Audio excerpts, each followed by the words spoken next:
Gereta Kodesh Siman Chafalef, sommes à la page Kouf Lamed Gimel Amud Aleph. L'Admor Zaken recueillait régulièrement des fonds pour les transmettre aux chassidim qui avaient accompagné Rabbi Menachem Mendel Mivitebsk, Meorodok, qui s'était installé en Eretz Israël. Et dans chaque ville, les chassidim remettaient régulièrement une certaine somme d'argent à un responsable. Une fois par an, un shliach de l'Admor Zaken recueillait ces fonds pour les transmettre à l'Admor Zaken, qui les transférait à son tour en Eretz Israël. On savait que dans telle ville, le shliach de l'Admor Zaken passerait à Hanouka, dans telle autre ville, il passerait à Purim, et ainsi de suite. Imaginons que quelqu'un se soit engagé à donner 1200 roubles dans l'année. Il pourrait être tenté de se dire, je vais m'organiser pour donner la totalité de cette somme avant la date fixée, avant la date à laquelle le shliach de l'Admor Zaken viendra récupérer ses fonds. Et c'est peut-être pas la peine de verser au responsable 100 roubles tous les mois. De toute façon, le shliach, le shura de Rabbanan, l'envoyé de l'Admor Zaken ne passera qu'une fois dans l'année pour récupérer cette somme. Et dans ce siman, l'Admor Zaken va nous expliquer qu'effectivement, ça ne change rien pour celui qui va recevoir l'argent. Par contre, ça va tout changer pour celui qui va le donner. C'est très important de donner la tzedaka régulièrement dans l'intérêt de celui qui donne la tzedaka, même si ça ne change absolument rien pour celui qui la reçoit. Et l'Admor Zaken va nous donner 2 raisons pour nous motiver à donner la tzedaka régulièrement et à donner la tzedaka le plus tôt possible. Même si pour le destinataire, encore une fois, ça ne changera rien, pour celui qui donne, ça va tout changer. D'une manière plus générale, c'est toujours important de pratiquer les mitzvot avec zrizout, avec empressement, rapidement, mais sans précipitation, avec pondération. Et c'est cette idée que l'Admor Zaken va commencer par développer au début de ce siman. Achar drishat shlomam ki mishpat lo aveshemo. Après les avoir salués comme il convient à ceux qui aiment son nom. Je vais tout de suite revenir sur cette expression qu'utilise l'Admor Zaken. Avec ceux qui sont généreux parmi le peuple et qui donnent la tzedaka à ceux qui habitent en Eretz Israël, la tête mideshana b'shana chok katsuv ma'ot Eretz HaKodesh ben yukaden merab yamenu, et donner la somme qui a été fixée, qui leur a été fixée pour subvenir aux besoins des chassidim qui s'étaient installés en Eretz Israël. Aleem titof milati v'tizal katal imrati. C'est à eux que je m'adresse, mais l'Admor Zaken ici utilise des psukim qui sont extraits de Parashat Azinu, Titof Milati, Tizal Katalim Rati, que mes mots coulent, que mes paroles vont se déposer, vont aussi couler comme de la rosée, les Arez Lazrizim. L'Admor Zaken vient presser ceux qui le sont déjà. Ul Chazek Yadaim Rafot. Il vient renforcer ceux dont les mains sont faibles. Mais Matan Damim, Ma'ot Eretz Israël Midei Shabbat Veshabbato. En donnant l'argent, voilà ce que demande l'Admor Zaken. En donnant l'argent à la tzedaka, chaque Shabbat, ça veut dire chaque semaine, ou le Fachot Midei Chodesh B'Chodcho, au moins chaque mois, mais Ko Akatzub l'Erev Shana, par rapport à la somme qui était fixée sur l'ensemble de l'année. Le budget alloué à la tzedaka, c'était 1200 roubles, disons. Eh bien, il faut donner 100 roubles par mois ou 25 roubles par semaine.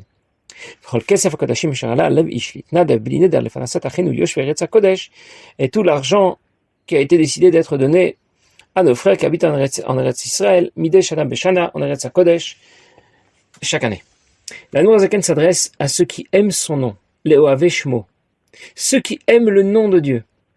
Pourquoi cette expression? Nous avons déjà vu dans le Siman He d'Igret HaKodesh, le 5e Siman, que celui qui donne la tzedaka fait le nom de Dieu. Ça veut dire qu'il pérennise le système qui permet à la création d'exister et qui porte son nom, qui correspond à son nom, aux 4 lettres du nom de Dieu et ce qu'elle représente.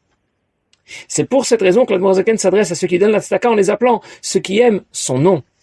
Il aurait pu dire Le'ohavei HaKadosh Baruch Hu, Le'ohavei Hashem, ceux qui aiment Dieu. Il parle de Ohavei Shemo, de ceux qui aiment son nom, parce que celui qui donne la tzedaka fait le nom de Dieu. Comme nous avons déjà vu dans le Simané, le Zohar, qui rapportait Manavit Shma Kadisha B'chol Yoma, Mandayaïv le tzedaka le miskene, qui fait le nom de Dieu chaque jour, celui qui donne la tzedaka aux pauvres. Et nous avions expliqué que le nom de Dieu représente le système qui permet de gérer l'ensemble de la création, et faire le nom de Dieu, c'est donc pérenniser ce système, parce que lorsqu'on va donner la tzedaka à ceux qui n'ont pas de quoi subvenir à leurs besoins, eh bien Dieu aussi va permettre à notre monde de continuer à exister, il va lui apporter l'énergie dont il a besoin pour exister, pour fonctionner. Et l'Admor Zaken précise aussi que celui qui donne la tzedaka accomplit tzidkat Hashem, il fait la tzedaka de Dieu. Parce que nous avons aussi déjà vu dans le Siman Dalet d'Igret HaKodesh, que celui qui donne la tzedaka à un pauvre, c'est comme s'il prêtait de l'argent à Kadosh Baruch Hu. Et c'est pour cela qu'on appelle ça tzidkat Hashem. C'est la tzedaka que Un peu comme si on donnait la tzedaka à Kadosh Baruch Hu. Le pasuk dit dans Mishlei, Milve Hashem Chonendal. Celui qui prête à un pauvre, c'est comme s'il prêtait à Kadosh Baruch Hu. L'avantage, c'est qu'Akadosh Baruch Hu rembourse le double. Mulo Yeshalem lo bekiflayim. Dieu rembourse le double quand on lui prête de l'argent. Et l'Admor Zaken avait aussi rapporté cette idée dans le Siman Tetzaïn d'Igereta Kodesh que nous avons vu il n'y a pas très longtemps. Et l'Admor Zaken s'adresse à ceux qui se sont déjà engagés à donner la tzedaka, pour ceux qui en ont besoin dans la Israël. Il parle de les arez, la zrizim. Il cherche à presser ceux qui le sont déjà, ça veut dire ceux qui sont déjà motivés pour donner la tzedaka. Dans les autres simanim d'Igereta Kodesh, on a beaucoup parlé de la motivation que l'Admor Zaken pouvait nous donner à donner la tzedaka, à prendre la décision de donner. Là, on ne parle plus de ça. On parle à ceux qui sont déjà zrizin. Ils ont déjà pris la décision de donner la tzedaka. Il leur demande de donner la tzedaka le plus tôt possible. Même si cela ne changera rien pour le destinataire. L'Admor Zaken a parlé de renforcer les mains de ceux qui sont faibles. Les chazek yadaim rafot. Quand quelqu'un donne la tzedaka, il doit d'abord prendre la décision de donner. Puis il doit réfléchir à la méthode qu'il va utiliser, aux différentes institutions auxquelles il donnera la tzedaka en priorité. En fin de course, il faudra tout de même qu'il mette la main à la poche, qu'il sorte son carnet de chèques. Et en général, c'est la main qui bloque. On franchit assez facilement les étapes précédentes dans ce processus. Et l'Admor Zaken précise qu'il s'adresse donc à ceux qui ont déjà pris la décision de donner, à ceux qui ont déjà réfléchi à la façon dont ils vont donner, qui ont déjà choisi les bénéficiaires qui vont recevoir la tzedaka, mais ils n'ont pas encore accompli cette mitzvah, parce que la main bloque. Et le blocage se fait au moment de l'action concrète. Dans les autres simanim, Admor Zaken s'était déjà adressé à ceux qui n'étaient pas très motivés pour donner la tzedaka. Il leur a expliqué que cette mitzvah est une mitzvah majeure et extraordinaire. Il en a beaucoup parlé auparavant, mais dans ce siman, Admor Zaken s'adresse à ceux qui sont déjà motivés, qui ont déjà pris la décision de donner la tzedaka, pour leur expliquer combien c'est important de ne pas tarder pour accomplir cette mitzvah. Combien c'est important de donner la tzedaka le plus tôt possible.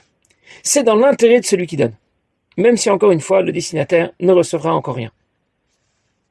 Il y a une histoire ou un exemple que l'on raconte, je ne sais pas exactement. En tout cas, voilà une dame qui vient voir le Rav de la ville et qui lui dit « Rav, il faut absolument que je divorce. Je veux divorcer. » Il dit « Pourquoi ? Qu'est-ce qui se passe ?» Et la dame répond « Mon mari n'est plus du tout religieux, il ne pratique plus les mitzvot. » Alors le Rav lui dit « C'est pas possible, votre mari, je le connais, c'est quelqu'un de bien, il est scrupuleux dans la pratique des mitzvot. » Alors cette dame lui dit « Non, je vous assure que il ne fait même plus attention au mélange de lait et de viande. Et quand on a terminé un repas de viande, il me dit « Est-ce que tu peux me préparer un café au lait ?» Alors le Rav est très étonné. Il dit « Je vais essayer de régler ça avec votre mari. » Il convoque le mari.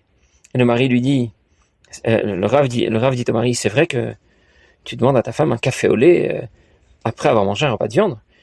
Et le mari, effectivement, il confirme que effectivement il demande un café au lait tout de suite après un repas de viande.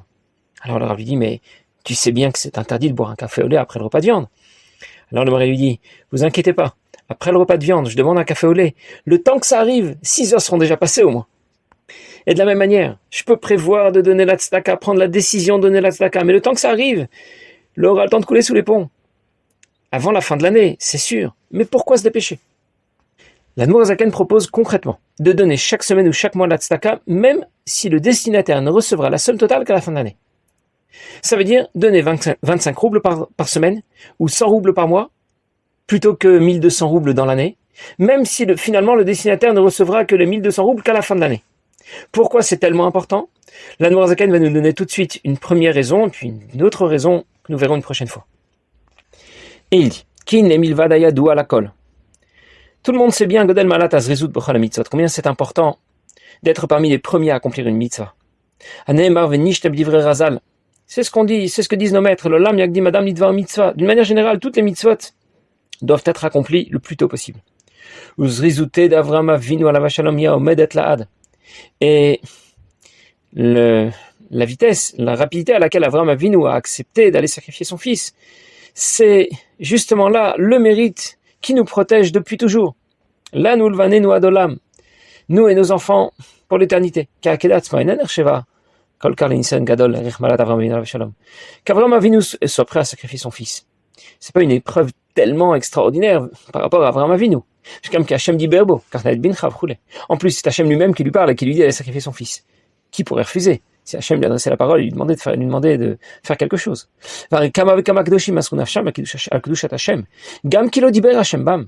Pourtant, il y a tant de tzadikim qui ont effectivement donné leur vie pour Dieu, sans qu'Hachem ne leur ait demandé, sans qu'Hachem ne se soit adressé à eux. Mais Avraham Avinu l'a fait avec un grand empressement. Il voulait de cette manière montrer sa joie, montrer combien il avait la volonté d'accomplir ce que Dieu lui a demandé et de lui apporter la satisfaction qu'il attendait de lui.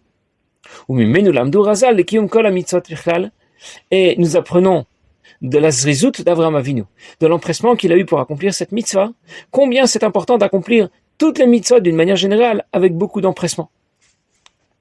C'est toujours très important d'être parmi les premiers à accomplir une mitzvah. Je crois que précise combien c'est important d'être parmi les premiers au Beth Knesset le matin. Avraham Avinu lui aussi a été prêt à donner sa vie pour Dieu, il a été prêt à sacrifier la vie de son fils. Pourtant, dans l'histoire du peuple juif, plusieurs personnages illustres ont effectivement donné leur vie à Al-Kiddush Hashem. Chana a effectivement perdu ses 7 enfants. Mais Avraham Avinu a quelque chose de différent. Lui, c'était le premier. Dans toutes les mitzvot, il y a un avantage à être le premier. La Gemara rapporte dans Maseret Nazir. L'ancêtre de Mashiach s'appelle Ruth. Ruth à Moavia du peuple de Moav. Elle appartient au peuple de Moav. Moav, c'est le fils de la première fille de Lot. Les filles de Lot n'ont pas pensé faire quelque chose de mal en ayant un enfant avec leur père. Elles ont pensé que la population mondiale avait été exterminée comme à l'époque du Maboul, et que dans cette situation, il n'y avait pas d'autre choix que d'avoir un enfant avec leur père pour que l'espèce humaine puisse continuer. La première a eu un enfant, Moav. Moav est l'ancêtre de Ruth. Ruth est l'ancêtre de David. Et David Ameler est l'ancêtre de Mashiach. La deuxième fille de Lot a pris la même décision, mais elle l'a fait de façon plus discrète. On va dire avec un peu plus de délicatesse. La lignée de la première a été choisie pour être celle de Mashiach parce que c'est la première à s'être engagée dans ce qu'elle pensait être une mitzvah. Bien sûr, c'était pas une bonne chose, mais elle a pensé au moins faire une mitzvah et elle était la première à s'y être engagée. La lignée de la première fille de Lot a rejoint la royauté du peuple juif 4 générations avant que la lignée de la deuxième ne la rejoigne. Et il s'agit de Rechavam ben Shlomo, dont la mère s'appelait Naama, et Naama appartenait au peuple d'Amon, qui est dans la lignée de la deuxième des filles de Lot.